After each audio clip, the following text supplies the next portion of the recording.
Welcome to the Superior Dome in Marquette, Michigan, as the Northern Michigan Wildcats play host to the Indianapolis Greyhounds. Thank you for joining us alongside Antoine Harris. I'm Pete Francis. And Antoine, the Wildcats won't be headed to the playoffs this year, but they are looking for their first winning season since 2002. Oh yeah, big game here today. You know, it's the last game of the season. You want to send the seniors out with a good taste in their mouth. You know, you want to finish this season on a good note. Well, it is senior day here in Marquette, and for more on that, let's send it down to the sidelines to Jordan Wires. Jordan?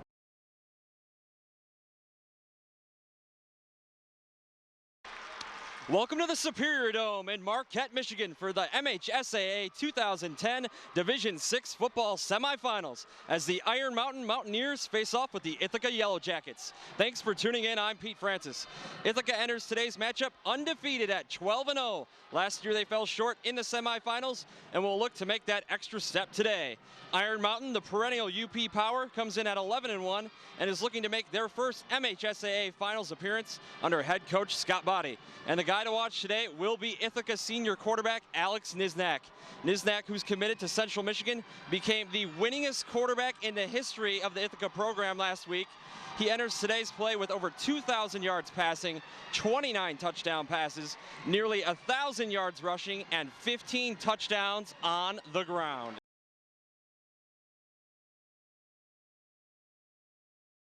Well, let's see if they give it to Wallace again here on 3rd and short. And they do give it to Wallace. He cuts to the outside, past the 25. Nice move there for the first down. Good bit of running there from Antonio Wallace. Very nice cut to the outside. Wallace entered today's play with 589 yards on the ground, leads the GLIAC in rushing average with 7.3 yards a carry. Wow, that's an amazing stat. 1st and 10, ball on the 21-yard line. No score, but the Wildcats are threatening to put some points on the board. Mark Boussois back in the game at running back. Play action for Kreider. Touchdown, Wildcats!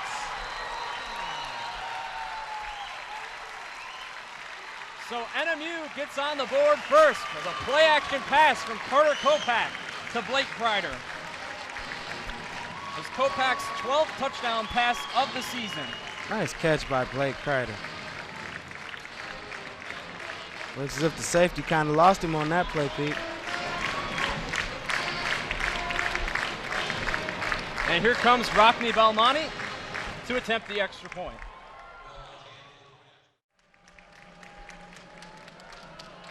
Oh, and an onside kick. Wow. Oh. No, nearly recovered by Zach Nichols, but I think the Cats have it. Eric Wells came on top of it. Got a penalty flag, though. That ball had to go a certain distance. Go 10 yards. Interesting play call there, Antoine. They're trying to put the dagger in their heart early. Pulling a page out of Grand Valley's book right there. That's a pretty good play call. Caught us all off guard there. Let's take another look. Lau with the kick. Good height on the ball. Nichols couldn't come up with it, but Eric Wells pounced on top of the ball. Now the refs are discussing if it did go 10 yards. This is a good onside kick by John Lau. I remember him kicking plenty of those in practice. For an illegal block. The block occurred after 10 yards. Northern Michigan recovers the ball, 1st down. And the Wildcats get the ball back. What a call, Antoine. That was a great call.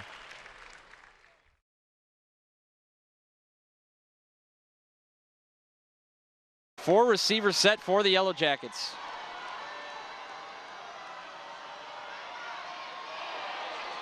Nisnak for Acker, touchdown Ithaca.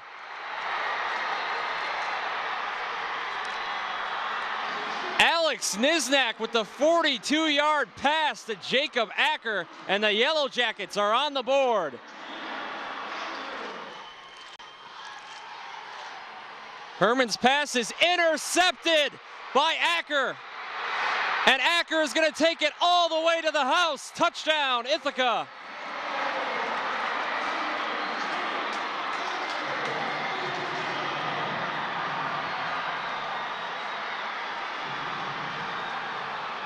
And just like that, all the momentum has swung in the favor of the Yellow Jackets. Niznak, play action to Gadlin, pass is complete, and he fights his way for extra yardage into the end zone. Touchdown, Yellow Jackets. Marcus Gadlin with the second effort. And Ithaca extends the lead to 26-13. So here comes Myler and the offense once again. And they'll hand it off up the middle, higher, cuts to the outside, past the 40, past midfield, down the 40, to the 20, no one's gonna catch him, touchdown, Irish. Nick Heyer, 80 yards.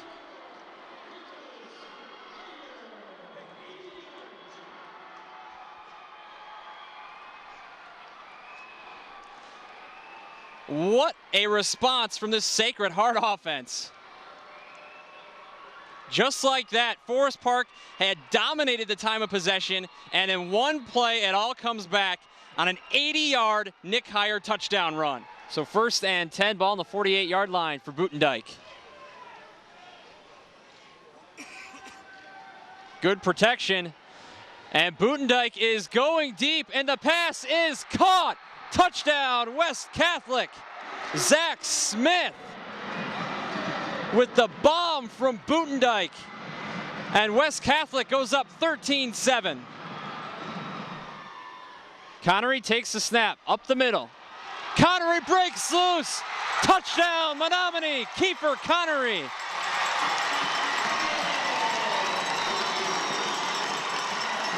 Connery breaks the tackle and finds pay dirt from 22 yards. And now the Maroons are an extra point away from tying this ball game. MHSAA semifinals coming at you live from the Superior Dome in Marquette. Menominee and West Catholic 24-20. The Falcons lead the Maroons. 4th and 5, ball on the 25-yard line now. 1:24 left to play. And the fans are rising to their feet here at the Dome. Here we go. Connery and Miller in the backfield. Connery takes the snap. And the pass is intercepted by West Catholic. Past the 20 to the 15. And the Falcons come up with the huge interception.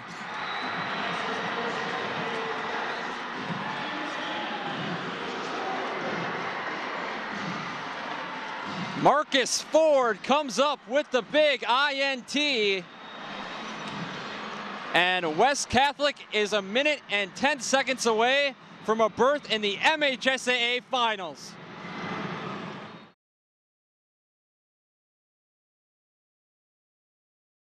Welcome back. Joining us now is defensive lineman DJ Catalano. DJ, thanks for coming on the show. No problem. Thanks for having me.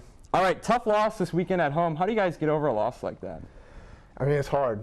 I'm not going to lie, it's hard, and especially being a senior this year, it was extra hard. You know, most likely we're out of the playoffs.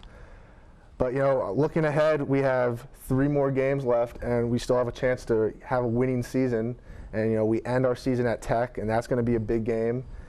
So, you know, we may have not made the playoffs this year, but we still have 3 games, and we're looking forward to those. Yeah, with the team currently at 4-4, what's the outlook for the rest of the year?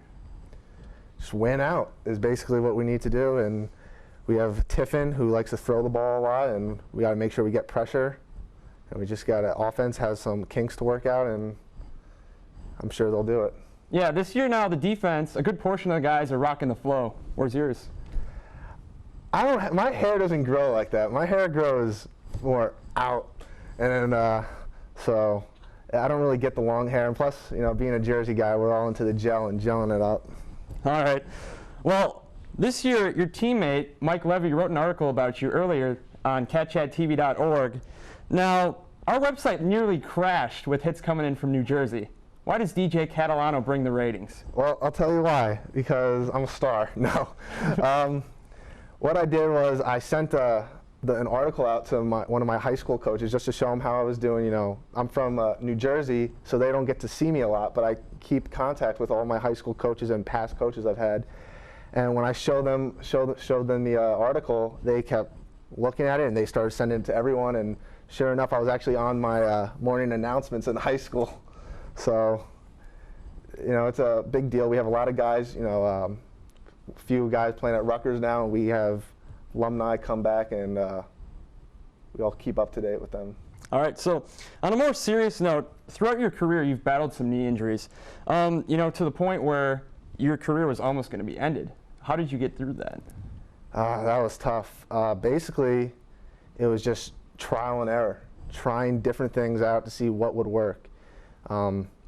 2 years ago, I had surgery done on both my knees where they took platelets from my arm, drew blood, took the platelets out, and then they injected it into my tendons to try to promote healing. And I just had to, you know, wait it out.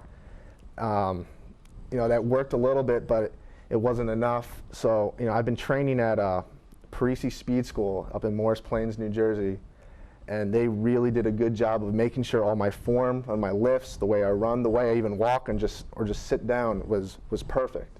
And, you know, they strengthened all these little muscles up all around the knee to, you know, strengthen the tendons. And, you know, I haven't missed a practice this year, and they've been feeling pretty well. So I'm very happy about that. Yeah, it's great to see. You're a senior this year. What's been your most memorable game at Northern?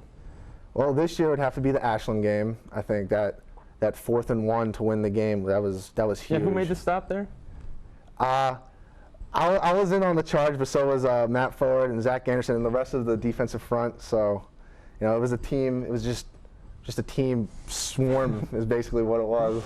All right, the team travels to Tiffin this weekend. How much does a long bus trip like that affect the team? Not at all, actually. You know, we're used to it. We travel 8 hours just to get to Northwood or Saginaw. You know, we're used to those long bus rides. This one's a little bit longer, but, you know, we're used to it. The buses are pretty comfortable for what they are. I like to watch movies. I watch film. Yeah. So, you know, they're not. We're used to it by now. Okay, it's time for 5 random questions. All right. You ready? Yeah. All right, favorite TV show? That'd have to be Dexter or True Blood. Okay, favorite sport other than football? Lacrosse. Favorite book? I'd have to say, you know, I'd have to go with the Twilight series on this. I like the Twilight series. All right, strongest man on the team is? I'm going to go with Eccles, but, you know, actually all of us on the defensive line are pretty strong. But I'll go Eccles right now, technically, is the strongest. Okay, and last question, best thing about playing at NMU? Best thing about playing at NMU is that it's a whole new experience from where I'm from. You know, this whole UP is different from New Jersey, and I love that. The facilities are great. You know, the home games are loud, and it's just a great atmosphere at the Division II level. All right, DJ, best of luck this season, and thanks a lot for coming on the show. Thank you. All right, that's defensive lineman DJ Catalano. We're going to take a break, and when we come back, Sean Kelly will join me to discuss the latest on the NMU hockey team. Stay tuned.